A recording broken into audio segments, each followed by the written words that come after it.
Então, boa tarde. Mais uma vez, vamos dar início à nossa roda de conversa. Tivemos um probleminha com o acesso por parte de uma dos membros. Ela está tentando, está com problema de internet. A gente vai dar início e quando ela chegar, a gente dá continuidade. Então, eu agradeço mais uma vez o aceite do convite por todas vocês, né, por todos. Essa roda de conversa é uma atividade que o Malungo, o Núcleo de Pesquisa, Estudos e Extensão de África e suas diásporas, promove também para agregar a esse momento de comemoração e de reflexão, né, dos 40 anos do Campus 5. E, inicialmente, a gente também agradece a organização deste colóquio, e a contribuição de cada docente técnico que faz parte desse DCH e que vem empregando esforços, né, no propósito de garantir uma educação pública, né, de uma universidade pública, gratuita, interiorizada e de qualidade. A gente acredita que essa postura ela é fundamental e ela garante a superação das desigualdades de acesso ao ensino superior por parte das mulheres negras, em especial as mulheres negras que moram, não é, fora da capital do estado da Bahia. Porque já tem alguns anos que vários institutos de pesquisa vêm publicizando, em termos de número, quantas desigualdades sociais elas se revelam e são marcadas pela questão do gênero, da raça e da classe, né, como os institutos do IBGE, do IPEA, que em 2016 publicam o acesso ao ensino superior de mulheres negras, né, totalizavam 10,4% para cada 23,5% de mulheres brancas. Mas, como dizia, e como diz o ditado popular, debaixo deste angu tem carne, a questão de garantir o acesso de mulheres negras ao ensino superior, isto não restringe todos os problemas, desafios, né, que estão envolvidos nessa relação mulheres negras e produção do conhecimento. Existem várias outras questões aí envolvidas, e essa roda de conversa é justamente um espaço para conversarmos sobre esse assunto. E aí a gente conta com a participação também de professoras, doutoras, mulheres negras, que atuam em diferentes campi da UNEB, como a doutora Ana Cláudia Pacheco, né, que atua no Departamento de Educação em Salvador, a doutora Alexandra Gomes, a doutora Rosemary Silva, ambas do Departamento de Ciências Humanas, aí de Santo Antônio, e a doutora Alice Maria Barbosa, não sei se já conseguiu entrar, que atua no Departamento de Alagoinhas, de Letras, Linguística e Artes, mais oriunda do Departamento de Educação em Coité. Bom, eu sou a professora Jacimara Santana, para quem não me conhece, e que vou estar mediando esta mesa. Teríamos também a participação da professora doutora Anória Oliveira, porém ela teve dificuldades com questões de ordem de saúde familiar, então ela justifica a ausência dela nesse bate-papo. Bem, então vamos à nossa roda de conversa. Eu queria só solicitar a todos que mantenham os microfones desligados, os vídeos. É importante que os vídeos e os microfones só sejam abertos no momento em que estivermos fazendo intervenções. Então, nesse momento, a gente pede que os vídeos abertos estejam das facilitadoras que irão motivar-nos a fazer a conversar. E para dinamizar um pouco a nossa roda, eu queria iniciar. Eu não estou vendo a professora Rosemary, nem a professora Alexandra, somente a professora Cláudia. Seria bom que ligassem os vídeos, né? Está me vendo agora, Jacimara? Boa tarde, professora Rosemary. Boa tarde a todas e todos. Professora Alexandra.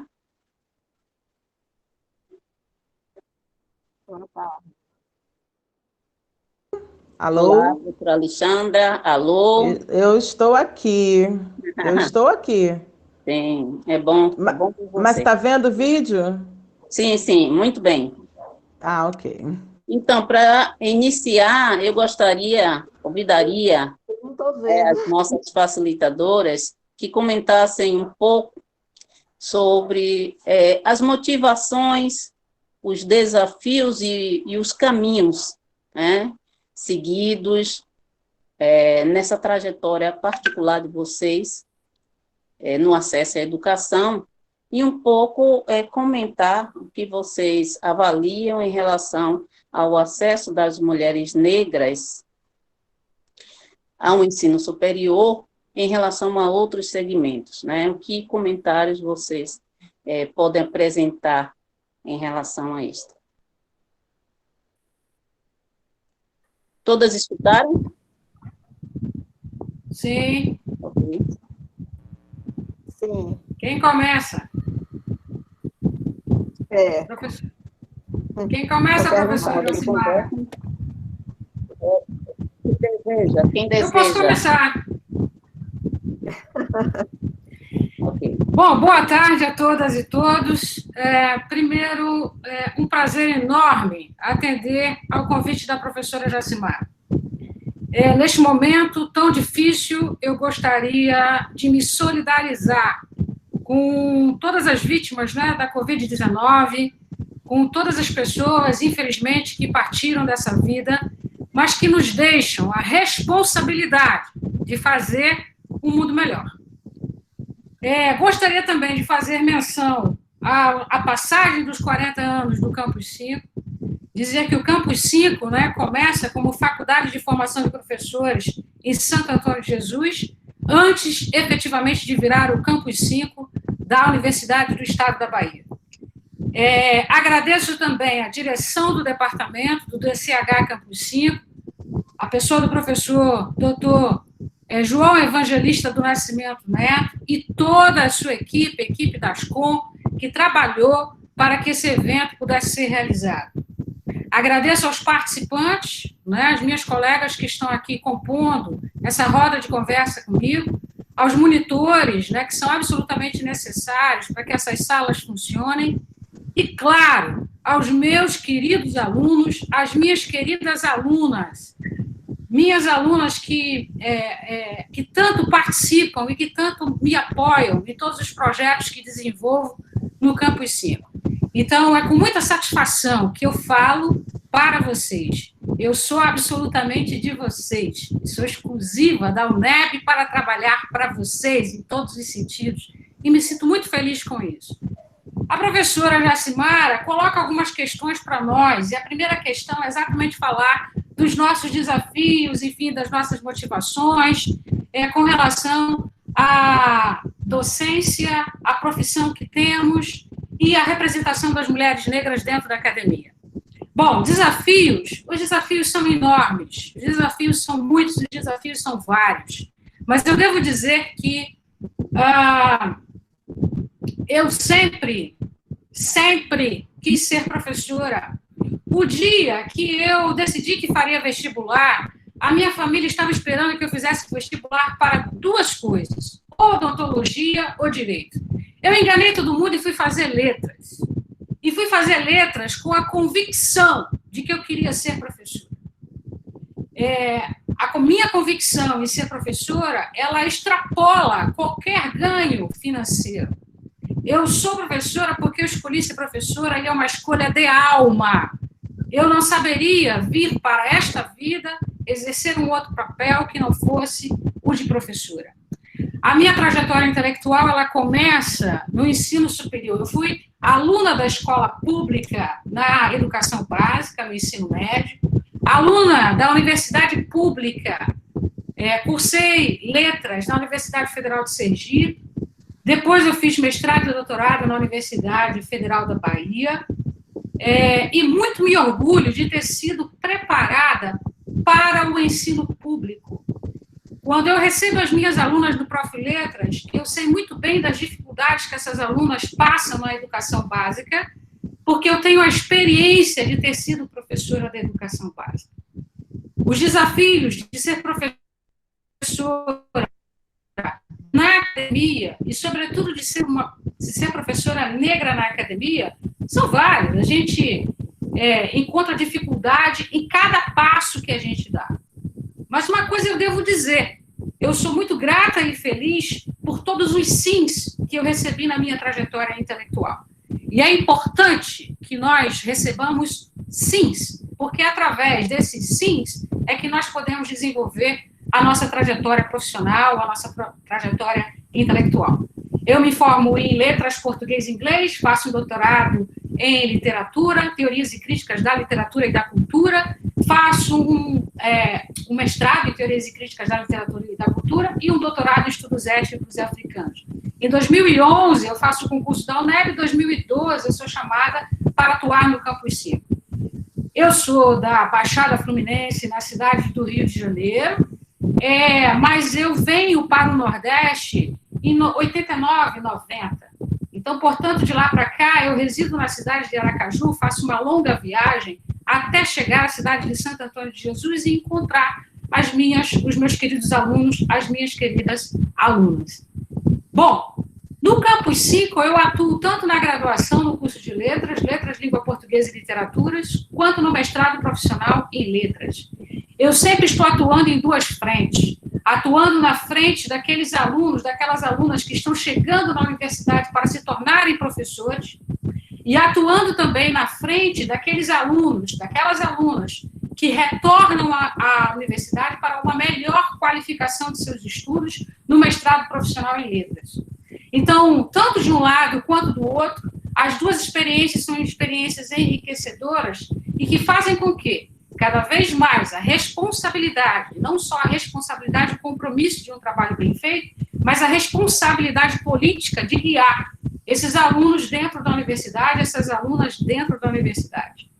Obviamente que a vida não é simples, a vida não é fácil. Construir uma trajetória intelectual requer dedicação, requer compromisso, requer trabalho árduo. E no caso das mulheres negras, nós temos uma história, né, de muito desconhecimento das nossas possibilidades e capacidades. São cada vez mais os espaços se restringem e cada vez mais deve ser a nossa luta para a ampliação desses espaços das nossas vozes, das nossas atuações com os nossos projetos de pesquisa e também das atuações motivando os nossos alunos para que cada vez mais eles se sintam fortalecidos com o conhecimento que é passado. Então, portanto, eu acho que a gente precisa pensar na educação e na docência como missão. Eu acho que a nossa história de existência é uma história marcada, obviamente, pelo racismo, é uma história marcada por exclusões, é uma história marcada por discriminação. Eu costumo dizer que o racismo é cruel, é crudelíssimo, porque ele se incide sobre a negação da existência da pessoa humana e da pessoa negra humana, mas isso a gente sabe que é resultado de um colonialismo, de uma história colonial. A gente sabe que isso é resultado também de uma série de processos que tentam invalidar a nossa existência. No caso das mulheres, isso é muito mais agravante, isso é muito mais impiedoso, porque nós precisamos fazer com que a nossa trajetória intelectual combine com a nossa trajetória pessoal e combine com outras tantas trajetórias que a gente consegue assumir. Isso também demanda que nós possamos assumir mais e cada vez com mais força as nossas identidades. É fundamental que isso seja posto. É fundamental que nossos alunos e nossas alunas aprendam que a nossa luta é uma luta coletiva. É uma luta que promove, dentro da educação, o que muitos dizem sobre uma educação antirracista, mas com a responsabilidade que todos têm em promover isso. Então, portanto, nós, nesse momento tão delicado, e eu vou caminhando para encerrar e dar a oportunidade das minhas colegas também se manifestarem, nesse momento tão delicado, nesse momento em que o mundo está dizendo para nós que não cabe mais o racismo, que nós não temos que contemporizar o racismo, não existe democracia com racismo. Enfim, nós, mulheres negras, estamos sendo convocadas, nós estamos sendo chamadas para uma luta que é uma luta que existe desde sempre. Existe na figura da Maria Tomásia, da Luísa Maim, existe na figura da Maria Filipa, da Maria Firmina, da Teresa de Benguela, e todas essas mulheres que nos antecederam por uma ancestralidade que é muito pontual e forte dentro desse contexto. Neste momento, é um momento que nós precisamos muito bem observar que tecnologias são essas da resistência que fazem com que nós precisemos imperar sobre a manutenção da vida. Esse momento é uma guerra, é uma luta para nós resistirmos à vida, porque nós não estamos... A nossa ansiedade, muitas vezes, ansiedade, depressão e outras coisas que aparecem, elas aparecem porque nós estamos diante do desconhecido. Mas é fundamentalmente importante que nós não nos esqueçamos que a nossa luta sempre foi e sempre será de resistência. E que a nossa trajetória pessoal, ela tem que servir, sim, para motivar outros e outras. Eu finalizo essa parte por aqui. Obrigada, doutora Rosemary. Vamos a Claudinha, Ana Cláudia Pacheco. Oi, só um momento. Tá me ouvindo? Tá me ouvindo? Estou ouvindo. Tranquilamente, nitidamente. Alô? Dá para ouvir, Cláudia. Ah, ok. Pode ser. Boa gente. Tá, ótimo. Boa tarde. Estão me ouvindo bem? Estão me vendo também?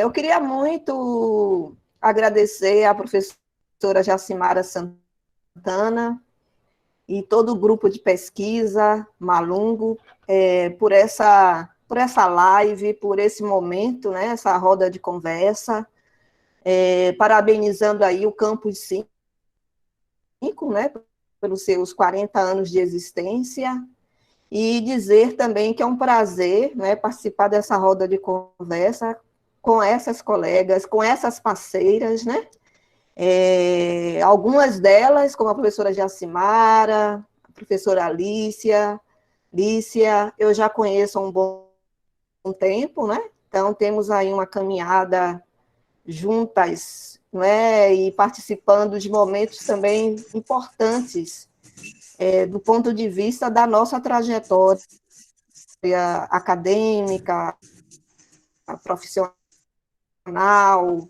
né, ativista, né, como ativista, e eu vou me apresentando, eu sou Ana Cláudia Pacheco, professora de Sociologia do Campus 1, do campus de Salvador, o campus do Departamento de Educação, né? E eu quero dizer que sou de Nazaré das Farinhas, essa é a minha origem. Eu nasci em Nazaré das Farinhas, cresci em Nazaré das Farinhas, vim de uma família, eu digo e brinco que nós somos a casa das 7 mulheres, e eu escolhi essa profissão de ser professora, né? Eu escolhi o magistério em um momento ainda, no contexto, morando em Nazaré das Farinhas, após ter terminado o segundo grau na época, não é?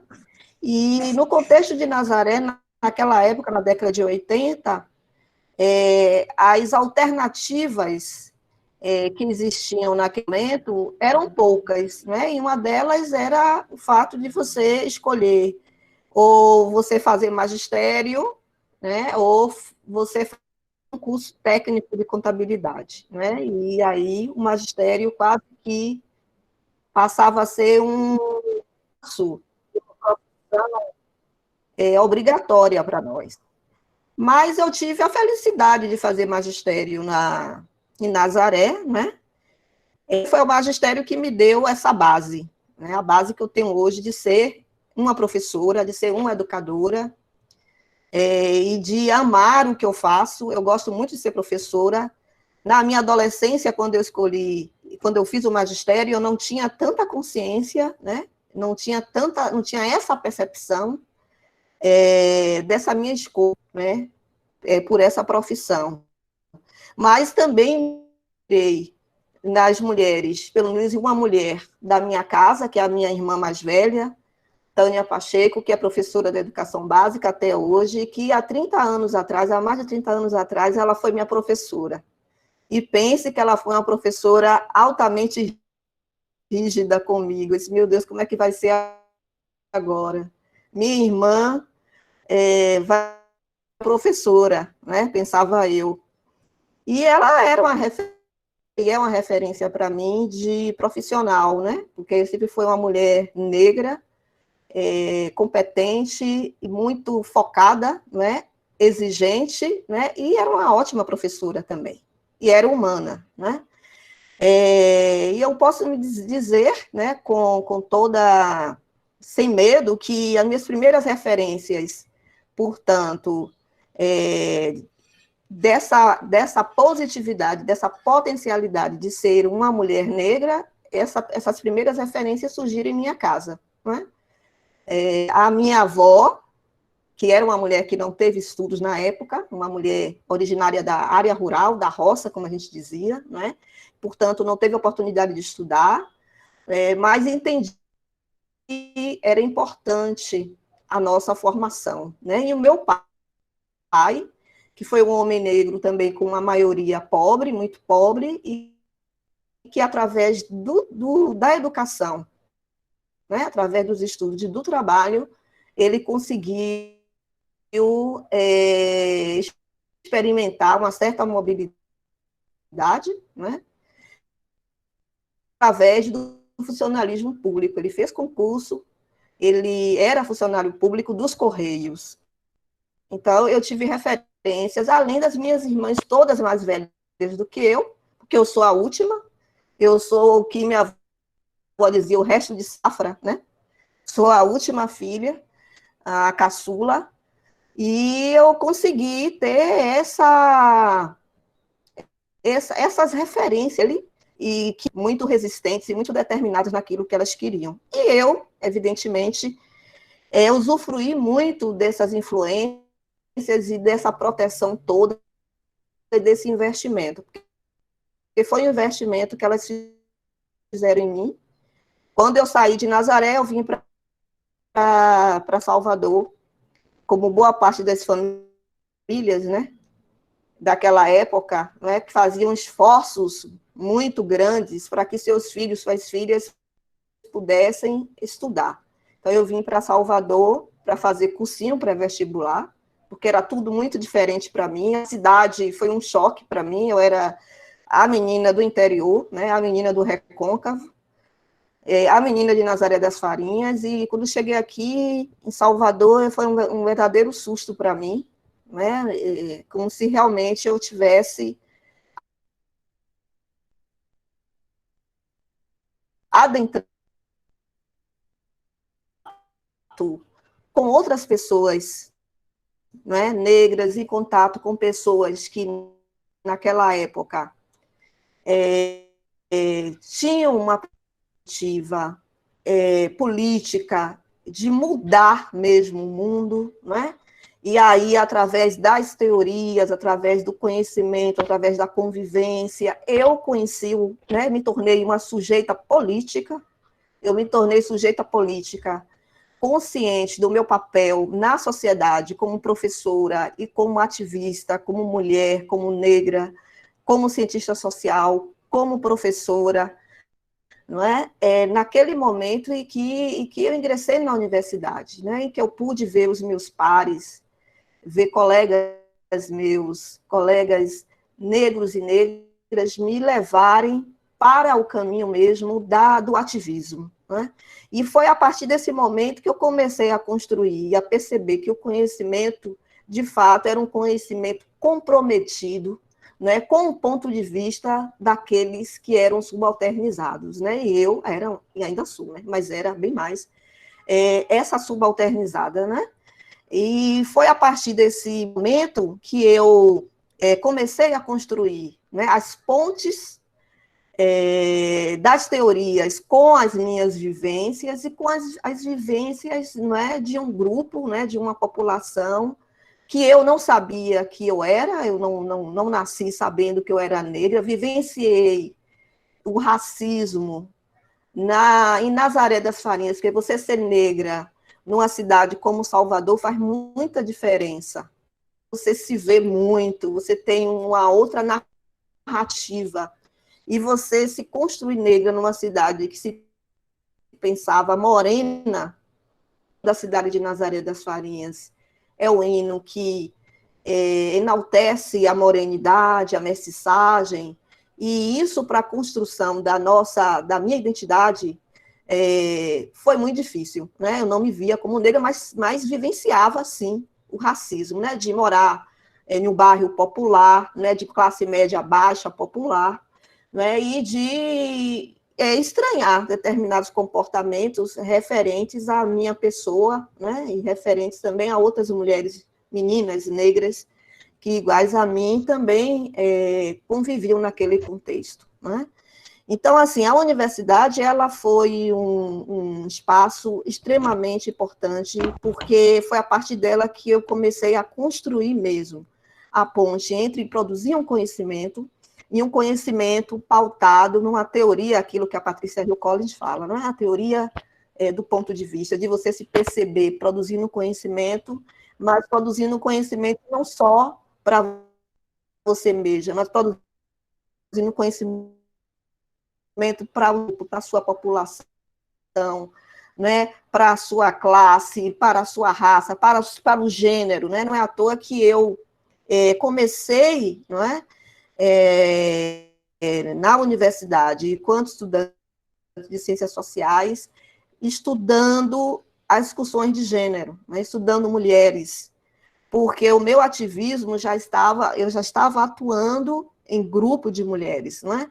E dentro da universidade comecei também a despertar para o ativismo negro, para o movimento social negro. Então, a minha produção de conhecimento inicial é interessante, porque eu comecei, o meu TCC, eu comecei a produzir sobre mulheres negras, lideranças, bairros populares em Salvador, na época, eu junto com uma grande liderança na época, que ainda é, né? E socióloga Antônia Garcia, nós fizemos, e Célia Santos, né? Nós fizemos um coletivo, naquela época não existia TCCs individuais, não é? E nós fizemos o nosso TCC coletivo e o ativismo já começava ali, não é?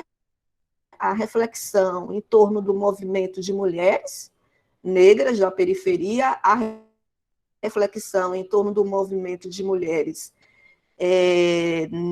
negras, né, e não negras, né, em Salvador, na década de 80, mas vai realmente mudar.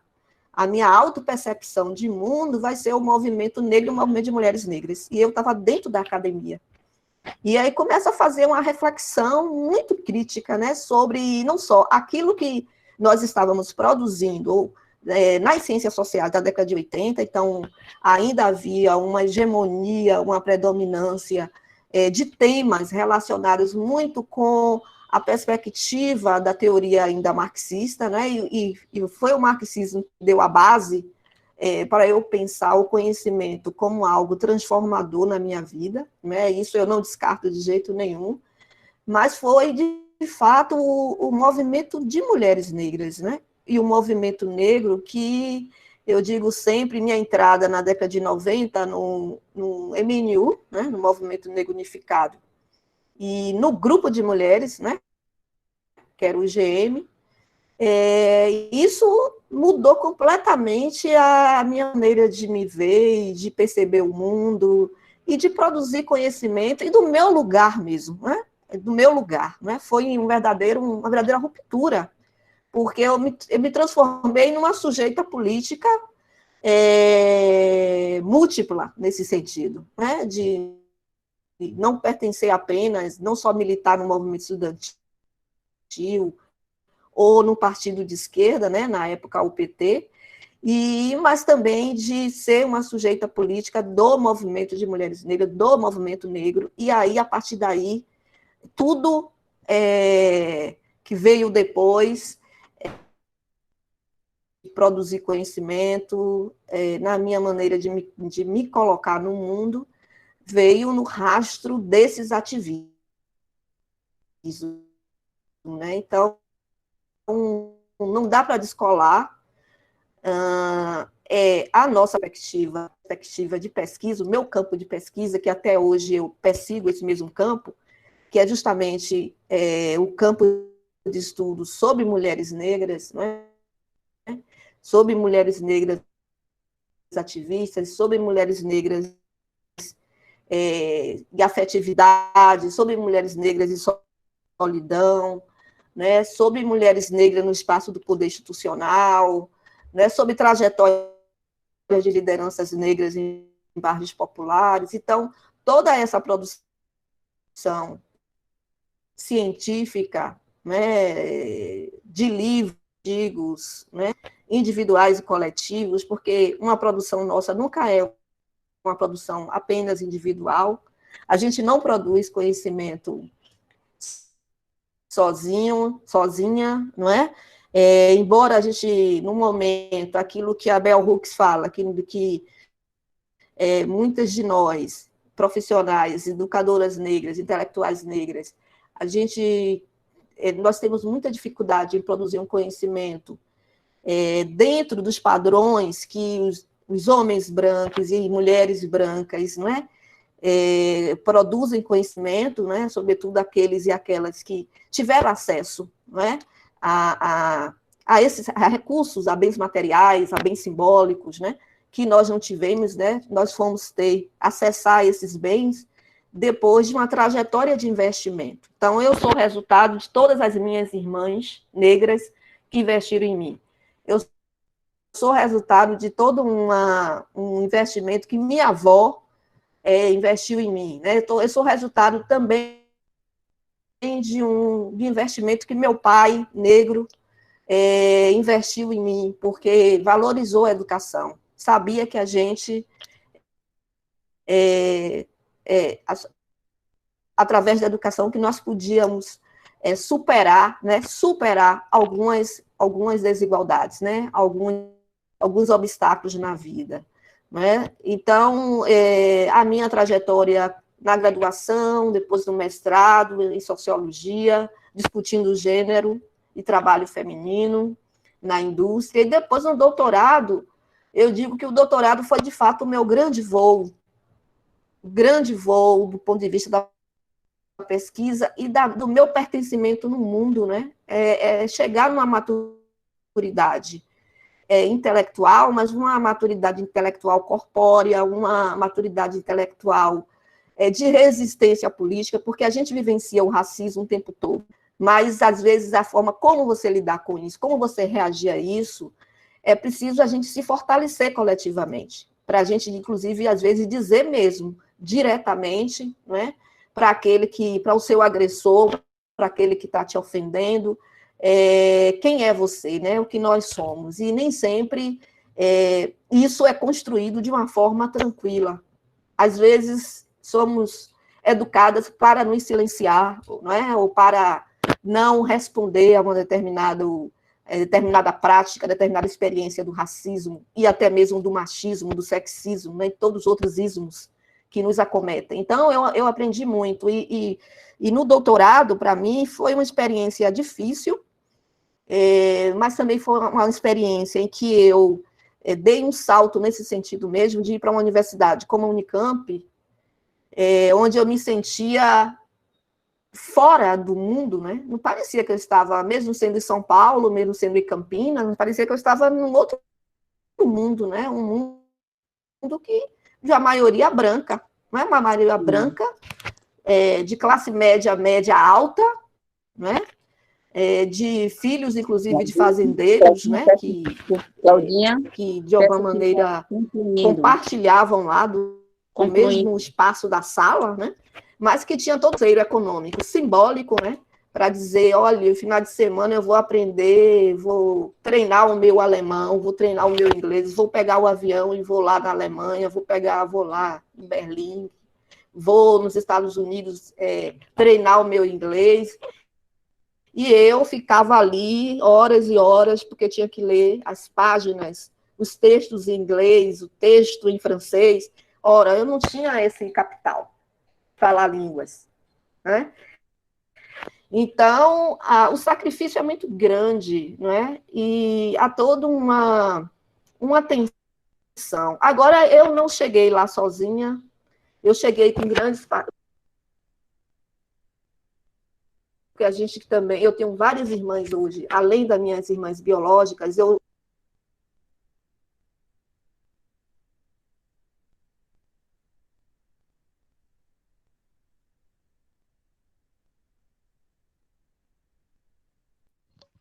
Professora Ana Cláudia. Claudinha, a gente pede para ir concluindo. Professora Cláudia, a gente pede para ir concluindo, para passar Falta de para as dinheiro. outras pessoas.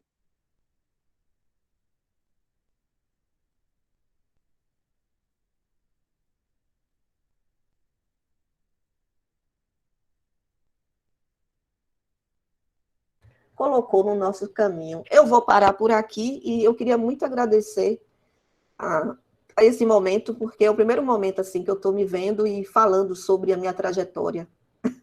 Obrigada, gente. É isso. Muito maravilhoso, Claudinha. É porque a gente Terminei. tem muita coisa para falar mesmo. Precisamos de outros espaços semelhantes a isso. Então, eu passo a palavra à professora Alexandra. Professora Alexandra. Jacimara, boa tarde. Desculpa interromper. Eu gostaria de pedir às pessoas que fechem as suas câmeras, porque isso ajuda na qualidade da live. Então, algumas pessoas que estão com a sua câmera aberta, isso atrapalha, por exemplo, alguém que tem um fornecimento menor de internet, aí deixa mais lento e trava, a gente não consegue ouvir direito. Então, por favor, Roquineia, Kelvin, Ediele, Isabelle Sanches, por favor, fechem o vídeo. Obrigado. Obrigada. Agradeço a intervenção, João Neto. Tá me ouvindo, ô Jace?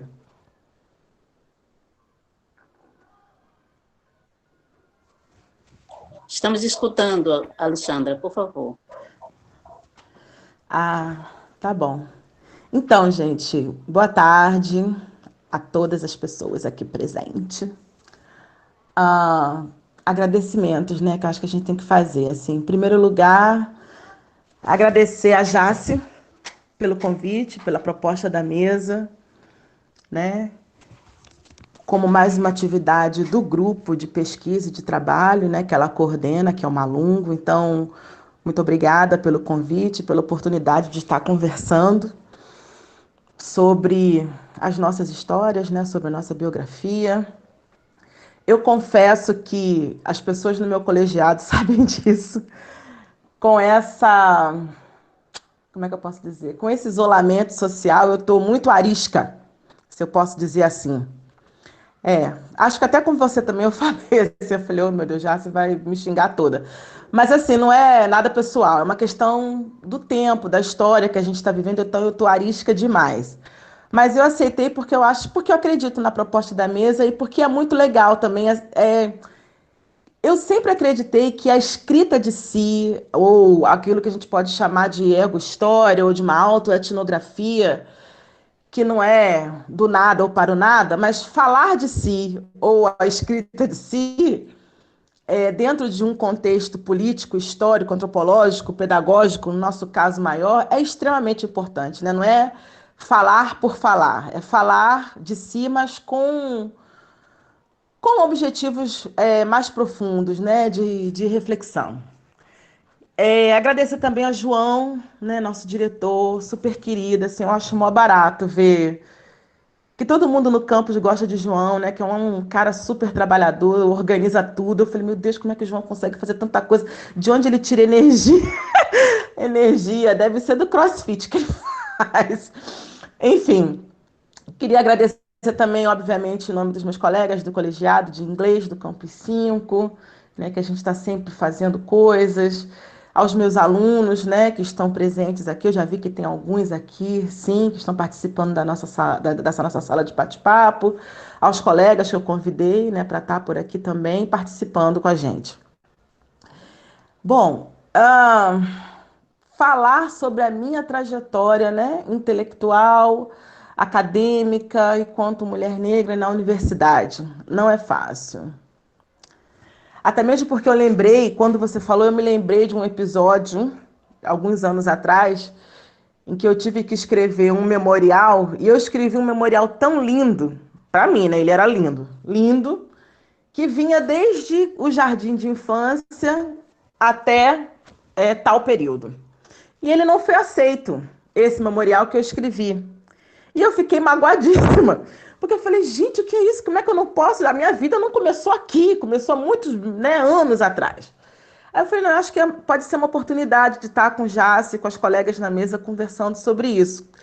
E o tema da mesa me remeteu a um texto do Robert Fulghum, que eu não sei se vocês conhecem, um texto muito bonitinho, que faz parte de uma coletânea, que diz que tudo que eu tinha que aprender, eu aprendi no jardim de infância.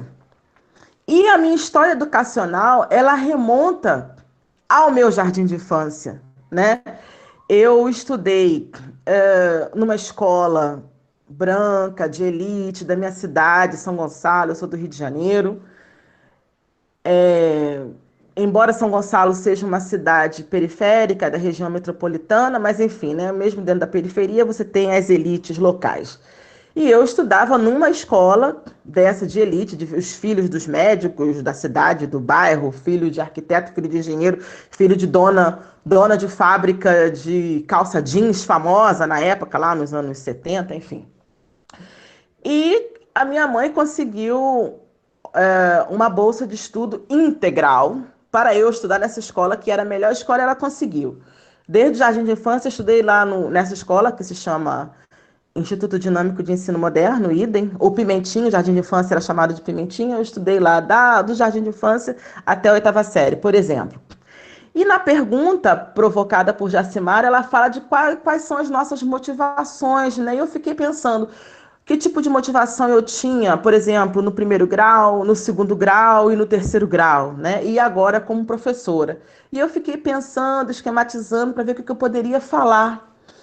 E assim, a minha grande motivação quando eu estava no meu primeiro grau, estudando, era ser alguém na vida.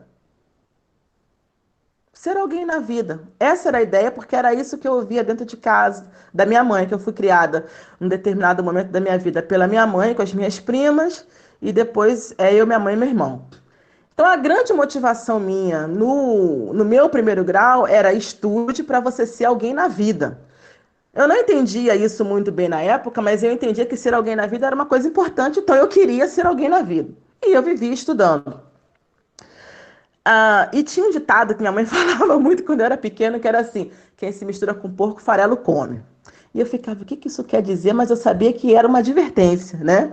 Quem se mistura com porco, farelo come. Quem se mistura com porco, farelo come. Eu falei, não, se eu quero ser alguém na vida, eu não posso me misturar com porcos. Enfim, esse era o tipo de coisa que ficava na minha mente e eu seguia estudando, né? E o que acontece? No segundo grau, o que eu poderia dizer em termos de objetivo? O meu objetivo no segundo grau, que eu passei também de novo para o Instituto Gay-Lussac, que é uma escola de elite em Niterói. Aí eu fui estudar em Niterói, saí de São Gonçalo, fui para Niterói, e até hoje o Instituto Gay-Lussac é um instituto da elite de Niterói, e eu estudei lá com bolsa integral, de novo. Minha mãe conseguiu para mim. E o meu objetivo, enquanto estudante de segundo grau, era ir para a universidade, porque aí eu descobri que tinha a universidade, eu poderia ir para esse lugar e ter uma formação melhor. Mas já aí eu gostava do magistério, eu gostava dessa coisa de sala de aula, eu gostava de conversar com os alunos, com os meus colegas, de ensinar, de debater, de conversar, sempre gostei.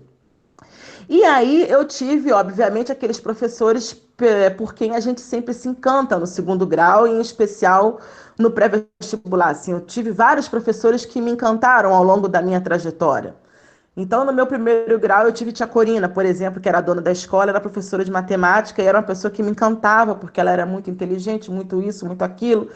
E depois, no meu segundo grau, eu tive um outro professor de matemática, esqueci o nome dele agora, e no pré-vestibular eu tive alguns professores, mas eu tive um professor de geografia muito especial, que foi Humberto Antônio Silva Barros, eu me lembro do nome dele, né? Enfim, porque ele era aquele professor de geografia que encantava a gente, né? Sabe aquele professor do filme Sociedade dos Poetas Mortos? Era alguma coisa parecida com aquilo. Então, os alunos eram apaixonados por ele. E eu pensei, poxa, acho que eu vou fazer geografia. Não, vou fazer história. E aí eu pensava em fazer a graduação em história, porque eu gostava de história, eu gostava de geografia, eu achava que o mundo precisava de mais professores de história. Bom, e eu entrei em 1900 e vai bolinha, no curso de História na UF, em Niterói. E aí foi aquela alegria, porque eu entrei no melhor curso de História do Brasil. E realmente era muito bacana, enfim. Foi muito bom fazer História na UF, né? Primeiro ali no começo do Gragoatá, depois lá na ponta do Gragoatá, quando inaugurou o campus novo. Mas rapidamente, nessa parte, o que aconteceu? Eu tinha 17, 18 anos, quando eu estava fazendo a graduação em História. Tem coisas sobre o racismo que a gente não se dá conta quando a gente é muito novo, se a coisa não for explícita. Que é algo que eu só fui compreender anos depois, né, conversando com outros colegas, enfim. Na minha trajetória dentro do curso de História, eu tive um professor de História Antiga do Ocidente que era o cão chupando manga. E assim, eu não sei porque hoje eu sei, eu não sabia porque, eu não entendia porque, eu sempre reprovava nele, em tudo quanto é prova, teste, eu reprovava, e eu perdi o semestre. Eu reprovava, e eu perdi o semestre. Eu falei, gente, eu já perdi 2 vezes com esse homem, o que é isso? E nos outros cursos eu ia de boa, passava tranquilo, né? Então, assim, era um curso que eu gostava. Eu tinha, sei lá, eu fui aluna, por exemplo, do curso de História de Ciro, né? Ciro Flamarion Santana de Cardoso, que era o estudioso do Egito Antigo, de escravidão, né? E Corbeia, e sei lá o que. A gente estudava com Ciro e todo mundo ficava encantado com ele, que ele era uma figuraça, né? E dava aula na graduação, e gostava e tal. Eu tive aula com Edgar, eu tive aula com Tânia Stolze na história, então eu gostava do meu curso. Mas com esse professor a coisa foi dando para trás e eu fui desgostando do curso. Eu fui desgostando porque eu repetia, em todas as provas eu ia sendo reprovada. E aí eu falei, cara, se eu repetir acho que pela 4ª vez, eu só tinha ele para dar essa matéria, eu falei, eu vou ser jubilada da universidade, não posso, vou trocar de curso. Aí eu coloquei na minha cabeça que eu tinha que trocar de curso, eu vou fazer que curso, vou fazer letras, vou fazer inglês. E aí eu mudei para letras em inglês depois de 1 ano, eu consegui fazer a prova e eu mudei para inglês. Porque eu já sabia inglês, porque eu já estudava inglês. muito atipicamente já era um investimento da minha mãe em mim, nessa coisa de língua estrangeira, porque ela sabia que eu gostava muito, que eu tinha facilidade, então ela pagava CCAA para mim e eu ia fazendo os cursos, eu fiz todos aqueles cursos do CCAA, todos os livros do CCAA, até o 13, 14, sei lá, que eu fiz. Então eu mudei de curso, e o gatilho para eu mudar de curso foi esse professor, que depois, obviamente, conversando com os colegas, eu fui entender que ele era extremamente misógino e extremamente racista. Ponto. Foi o primeiro baque que eu tive dentro da universidade. Que eu não entendi na época, eu fui entender depois. E aí a minha escolha por inglês foi uma escolha que depois acabou sendo também prática, por quê? Porque se eu tivesse, na minha cabeça na época, viu? Se eu tivesse a graduação em História, e tão somente em História, eu seria professora de História, no máximo pesquisadora, se eu conseguisse algum emprego como pesquisadora, que já estava começando a rarear. Aí eu pensei, eu acho que eu posso fazer letras, porque com português e inglês, que é a minha habilitação e que eu gosto muito, assim, eu detestei quando veio a regra do MEC para gente, para as universidades só terem a habilitação única, só inglês, só português, só francês. Eu não gosto, eu acho que tem que ter a nossa língua vernácula e a língua estrangeira no mesmo curso, enfim. Uh, eu optei por inglês porque eu pensava na época que eu poderia, com o inglês, ser professora de língua inglesa, ser professora de língua portuguesa, de literaturas em língua inglesa, literaturas em língua portuguesa, redação, trabalhar com turismo e trabalhar com revisão de texto, que tinha muito trabalho para revisão de texto também. Eu falei, eu posso trabalhar em 7 fronts, né? O front. Pelo menos com um curso de inglês. Então, eu mudei a minha graduação para a graduação em inglês.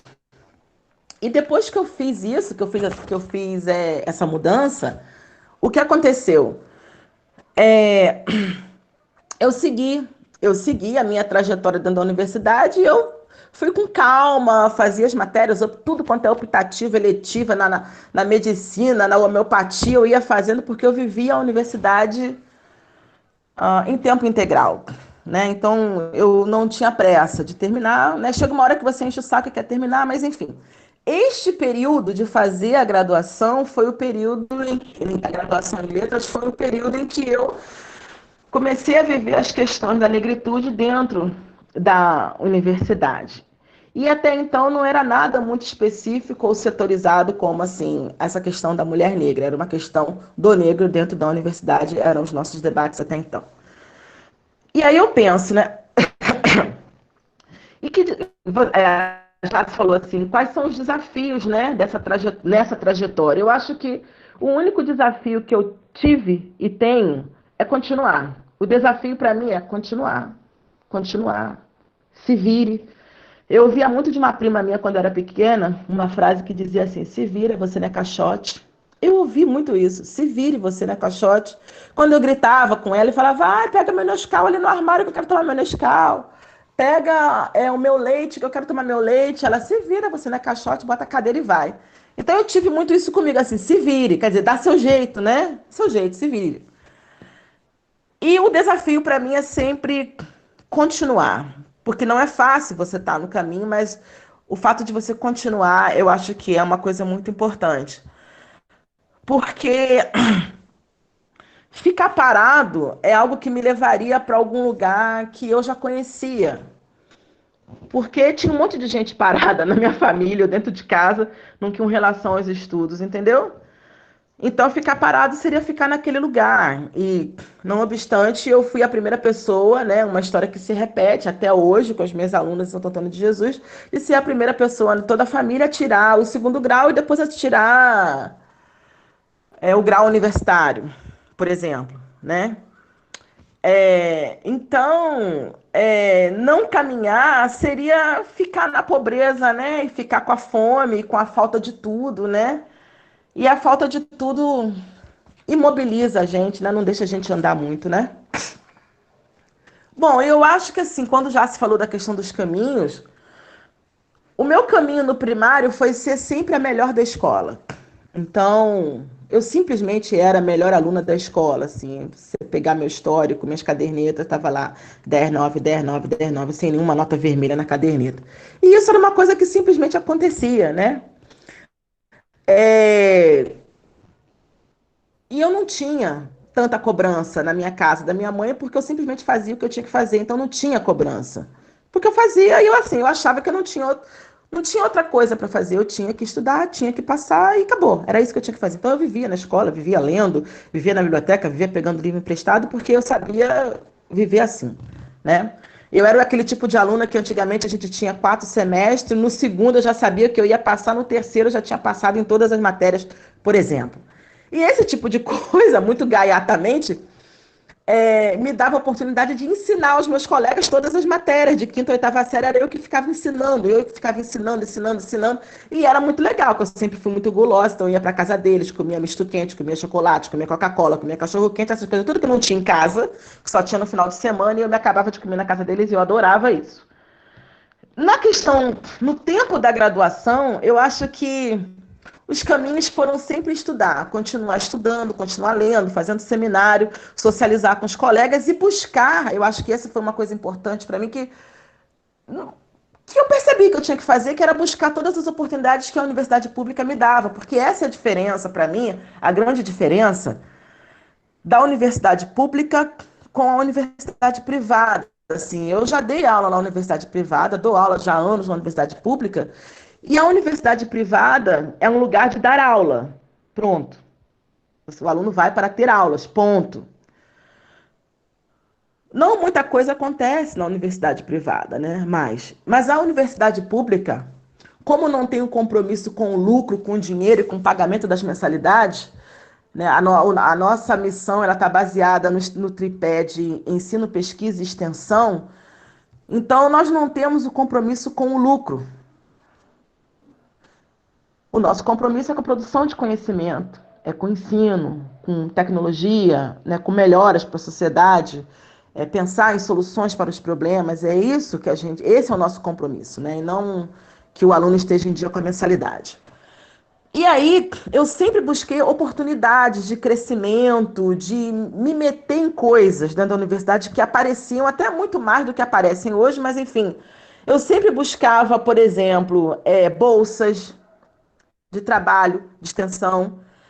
Eu procurava congressos, viagens, eventos, auxiliar professor, auxiliar a coordenação, tudo que eu pudesse estar metida no funcionamento da universidade, eu estava dentro. E aí, lá para o final dos anos, lá para o ano de 94, mais ou menos, 93, 94, eu tive uma bolsa de iniciação científica na Faculdade de Educação com a professora Nilda Alves e com Jorge Najá.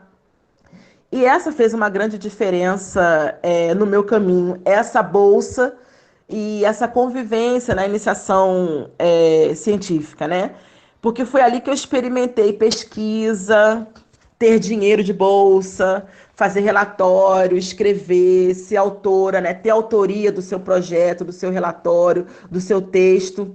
E a defesa do meu ponto de vista, obviamente, nas reuniões do grupo de pesquisa. E eu achava aquilo algo fantástico. E era absolutamente fora da minha realidade, fora da universidade, né? E eu achava aquilo maravilhoso.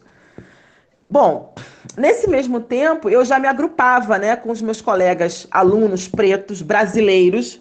É bom colocar isso porque alunos pretos brasileiros nos anos 90 na universidade eram pouquíssimos. E, de repente, ainda nos anos 90, começaram a aparecer grupos de gente preta na universidade e que eram os africanos vindo numa leva de alunos PET. Então, a presença daqueles corpos negros e coloridos e que não falavam português dentro do campus do Gragoatá da UF, por exemplo, que foi onde eu estudei, causava espanto na comunidade acadêmica, tanto de professores quanto de alunos. Por quê? Porque você via 10 alunos africanos ou 15 alunos andando juntos, pretos, mas você não via 5 brasileiros pretos andando juntos, por exemplo. Bom, e nessa época, com o grupo dos meus colegas, nós estávamos preparando o primeiro SENUM, né? O primeiro seminário de estudantes universitários negros que aconteceu na Bahia. E que foi a minha primeira viagem para a Bahia, em 1993, e eu me apaixonei pela Bahia, por Salvador, pela UFBA, que foi onde eu fiquei, onde foi o evento, enfim. É uma memória, né, que eu tenho fantástica. Então, o que acontece? esse meu curso de letras, português e inglês, ele era um curso branco, de pessoas brancas, só brancas, né? Tanto alunos, colegas, como professores, né? E era um curso tido como elitista e de gente alienada. E eu não sei se isso está muito diferente de hoje em dia, né? Já o curso de vernáculos, por exemplo, ele era um curso cheio de gente preta. Isso me intrigava na época, mas eu não conseguia ligar o Lé com o Cré. E eu não tinha ainda, né, uma reflexão a respeito. E hoje em dia fica tudo óbvio. Por que que no curso de inglês não tinha alunos pretos e por que que no curso de vernáculos tinha um monte de alunos pretos, né? Porque acesso à língua estrangeira, até hoje, 2020, que nós estamos, é luxo. É um tipo de conhecimento que é extremamente luxuoso e caríssimo, e que não é para todo mundo. Então, quem chegava no curso de inglês já chegava sabendo inglês, né? E quem chega sabendo inglês até hoje, inclusive no Campus 5, são os meus alunos brancos, não são os alunos pretos, em sua maioria, né? Geralmente os alunos pretos chegam sem saber de fato inglês, e eu particularmente não acho que tem que saber inglês coisa nenhuma. Não acho que tem que saber nada. Eu acho que tem que chegar para fazer inglês e aprender inglês. E na graduação, quando você se graduar, quando você se formar, você terá adquirido ao longo de 4 anos a sua fluência, ou quase fluência, enfim, em língua inglesa. Eu não acho que aluno de letras tem que chegar no curso sabendo espanhol, alemão, inglês, latim, italiano. Eu acho que ele tem que chegar para estudar a língua na universidade. Se já souber, é bom. Mas eu não acho que isso deveria ser uma obrigação. Bom, Professora Alessandra, 1 minuto para concluir, por favor. não vai dar não, mas eu vou tentar. Bom, no final da graduação e no mestrado é que eu fui compreender o que era o caráter racista e excludente, né, e sexista da universidade brasileira. Na Unicamp, onde eu fiz o meu mestrado, eu fiz o doutorado na UFBA, graduação na UF, mestrado na Unicamp, no IEL e doutorado na UFBA. E a vida na Unicamp já foi uma outra história, né? Que me deixou de saldo uma grande amiga, né? Uma grande amiga, assim, que eu admiro desde sempre, né? E que na época, né, ela era funcionária da universidade, do IFCH, do IFISH, trabalhava na editora, que é a Magali Mendes. E a Rose, né? Que são amigas até hoje. A Rose, no momento, dá aula na UFRB, não sei qual universidade, qual campus, eu esqueci agora. Bom, e na época também a secretária do meu curso de letras, né? A outra Rose e a Bia, todas mulheres pretas, são minhas amigas, né? E o que acontece muito estranhamente é que dos meus colegas de turma eu não fiquei amiga de ninguém, não tenho um laço afetivo até hoje. Diferente do doutorado, que o doutorado foi alegria, né? Para mim, teve coisas muito ruins, mas teve coisas muito boas. Eu tenho vários amigos do meu doutorado, enfim, até hoje, que agora estamos espalhados pelo Brasil, pelo mundo, mas tem vários amigos, né? No doutorado, na UFBA. E no mais, como a minha turma não rendeu laços, eu me lembro também que quem foi da minha turma foi o Kut, né? E muito interessante porque eu não conhecia o Kut, a produção dele como poeta negro, engajado, mas ele foi um bom colega de turma para mim. Na verdade, ele foi um cara que me ajudou muito a conseguir a minha orientadora de mestrado, que foi a Vilma Ares, e depois a me ajudar na questão da elaboração do projeto e tal. Ele me indicou alguns textos do Kizerbo que eu não conhecia, enfim. Então foi um cara que me ajudou muito, foi o Kut, né? Que ele foi da minha turma, um cara que, imagina, né? Eu não entendia muito isso, mas ele já chegou na universidade com livros publicados, ele já tinha escrito, e assim disse o Militante de Zé Correia Leite, e vários outros livros que ele já tinha publicado. Então, eu acho que assim, que para mim, eu sempre acredito que a gente contar um pouco da nossa história contar e tentar conectar, né, com o que está acontecendo no mundo, o que está acontecendo aqui em Lauro de Freitas, onde eu moro, o que está acontecendo em Santo Antônio de Jesus, o que acontece em São Gonçalo, o que acontece nas minhas relações, porque nós estamos sempre interconectados, né? Assim, é a tese do Sanjay sobre a Ramanya, que são as histórias interconectadas, né? A gente tem que entender essa interconexão. Eu acho que eu paro por aqui. Oi? Eu acho que eu paro por aqui para deixar a próxima colega falar e depois a gente volta com outras questões, que eu acho que a Jássica tem várias questões para a gente falar.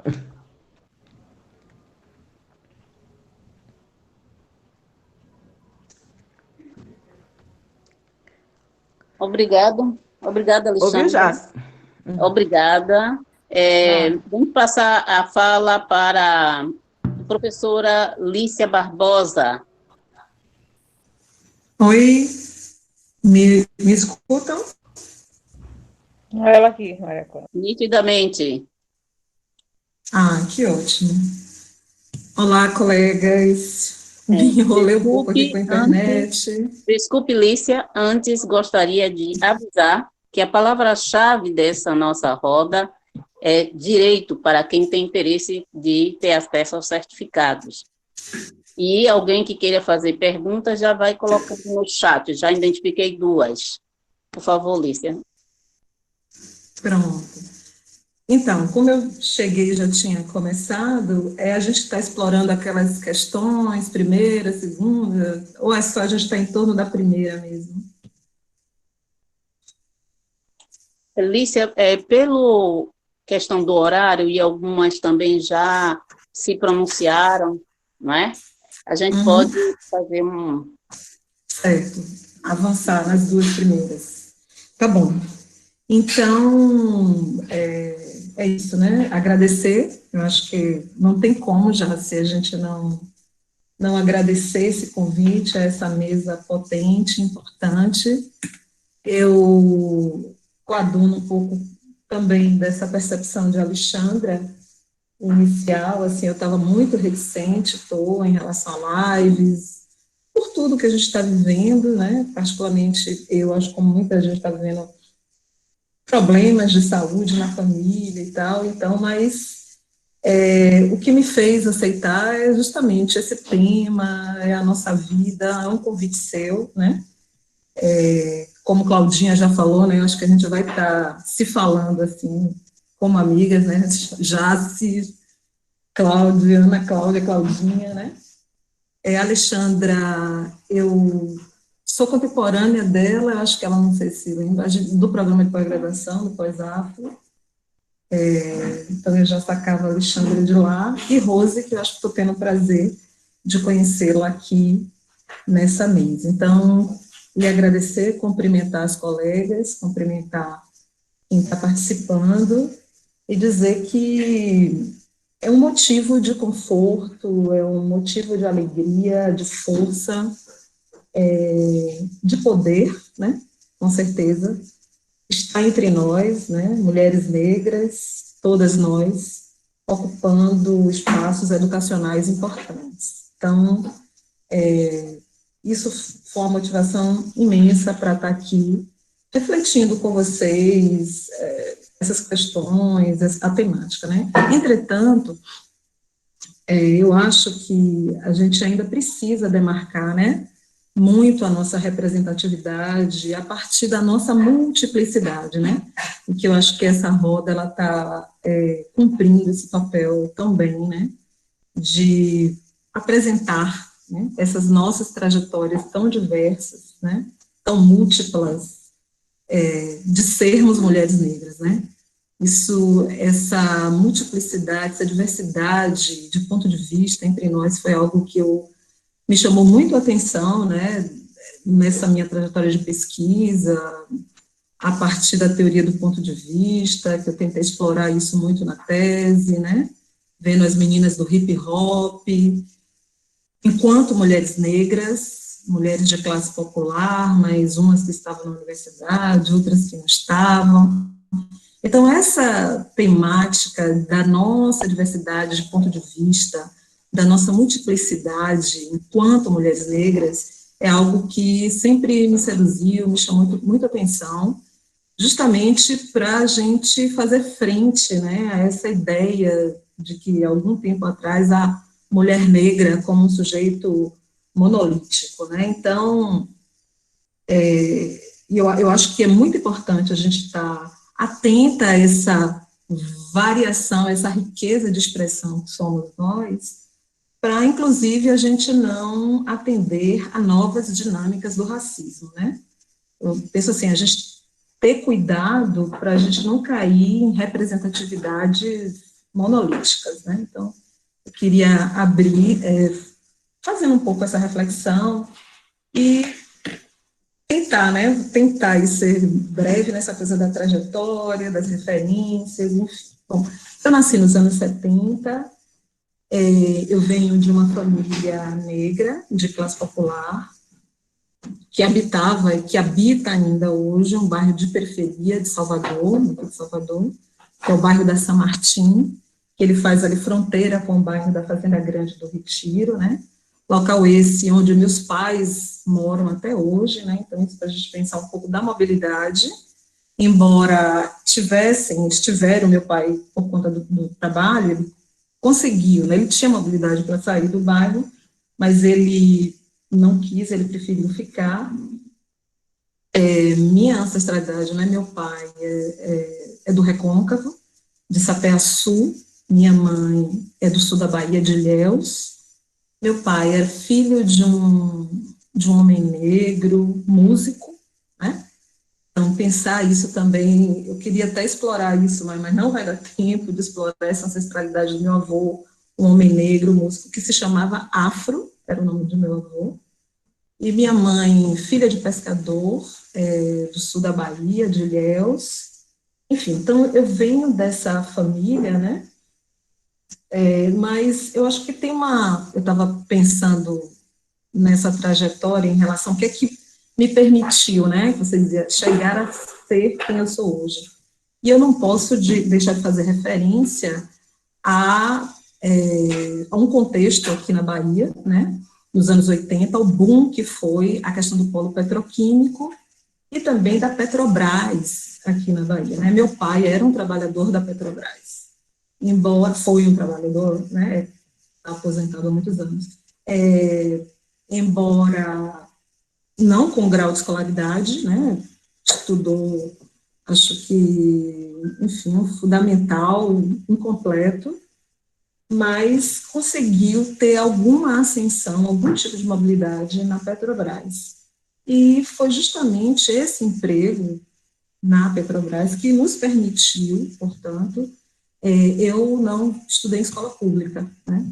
Eu sempre, até o meu ensino fundamental todo, eu fiz em escola particular, né? E depois da escola particular, até o Fundamental 2, aí sim, o ensino médio, eu fui para a Escola Técnica Federal da Bahia, né? Então, assim, que também é uma escola muito respeitada, né? Ainda como é hoje, mas ali pelos anos 80, já uma escola ainda com muito, né, com essa fama de uma boa escola técnica, enfim.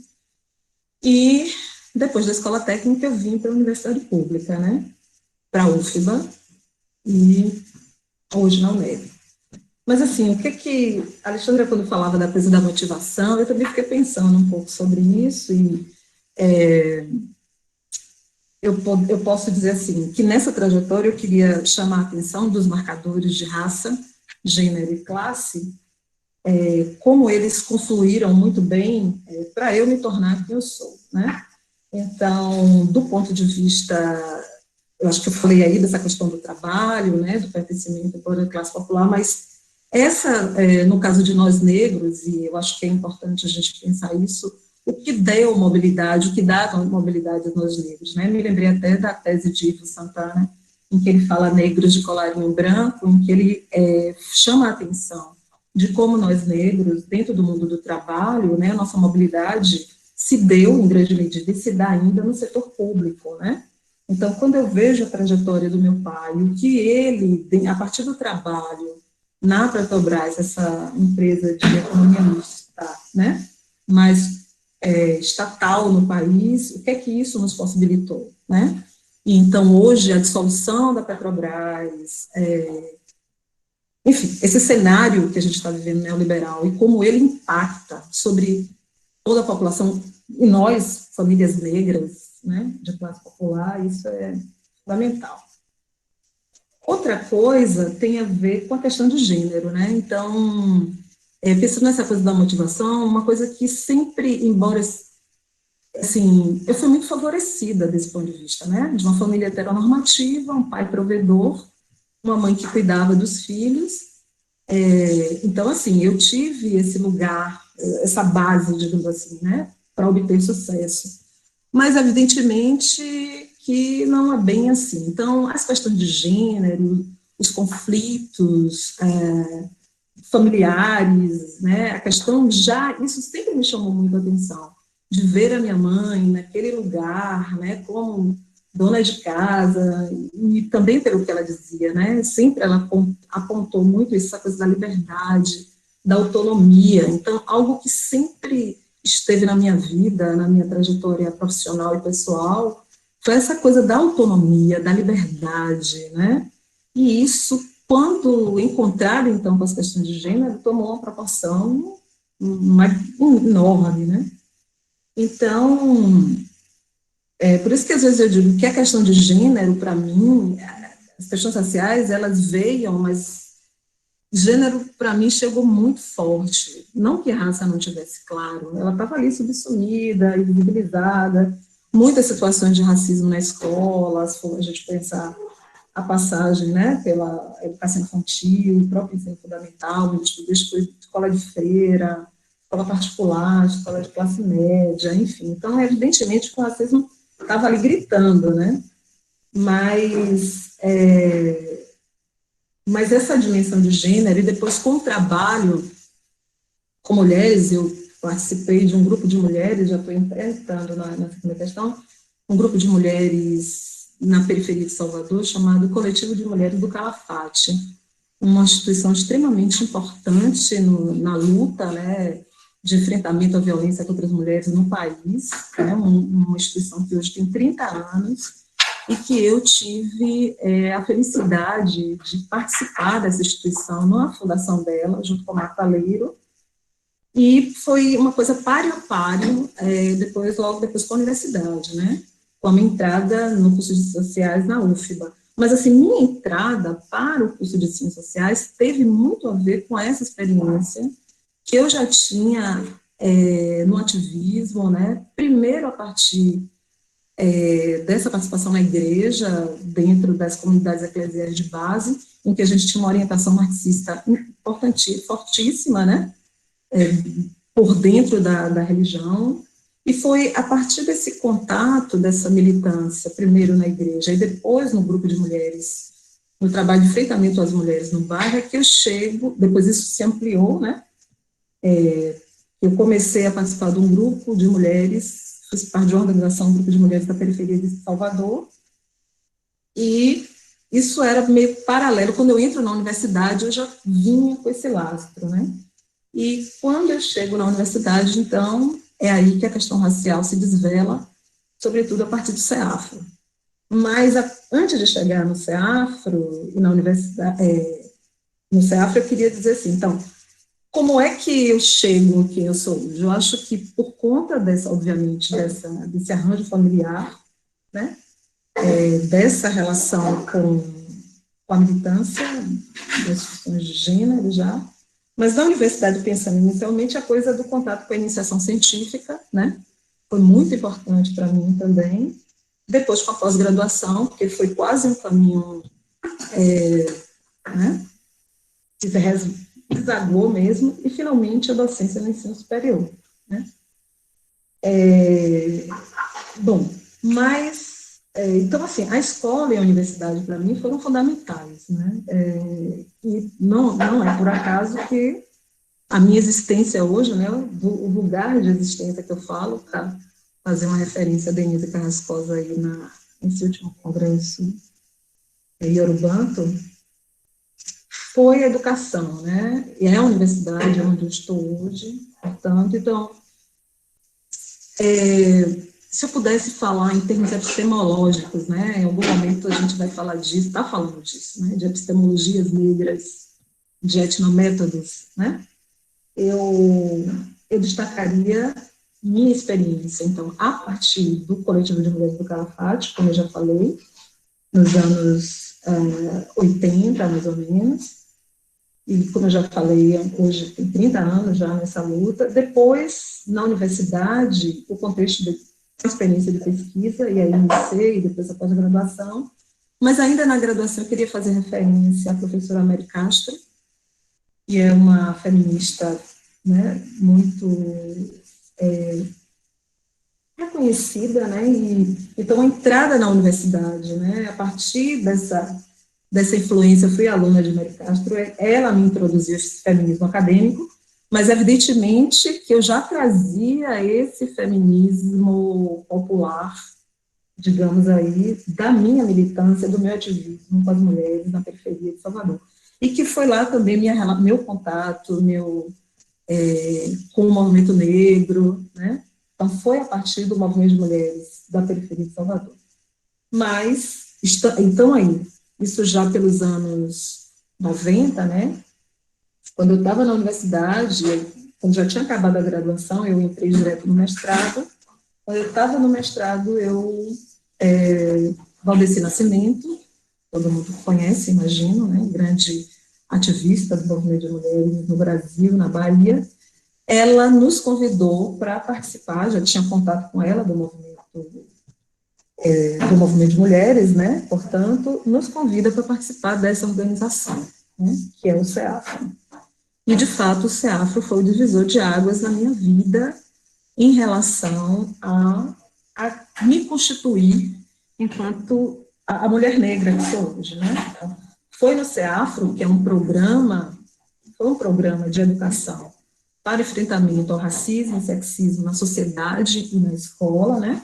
Um programa dentro do Centro de Estudos Afro-Orientais, né, na UFBA, que eu conheci e exercitei outras experiências de mundo para as populações negras e para as mulheres negras, né?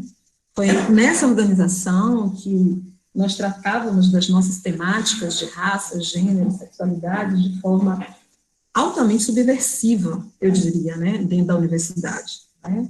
Até um certo ponto que a gente chegou a dizer que a universidade, em certa medida, nos deixava, né, na clandestinidade, né, porque a gente mexia, né, e mexeu muito com esse pensar, né, com esse saber hegemônico colonizatório, né? Então, a experiência no CEAFRO, hoje em CEAFRO, me levou a construir e exercitar uma perspectiva transdisciplinar, né, na produção do conhecimento, a partir da minha formação de origem, né, que é de ciências sociais, sociologia, antropologia, e me permitiu, então, criar redes, que eu considero redes decolonizadoras, né, de conhecimento, sobretudo a partir da relação que nós mantínhamos com os movimentos sociais e academia, né.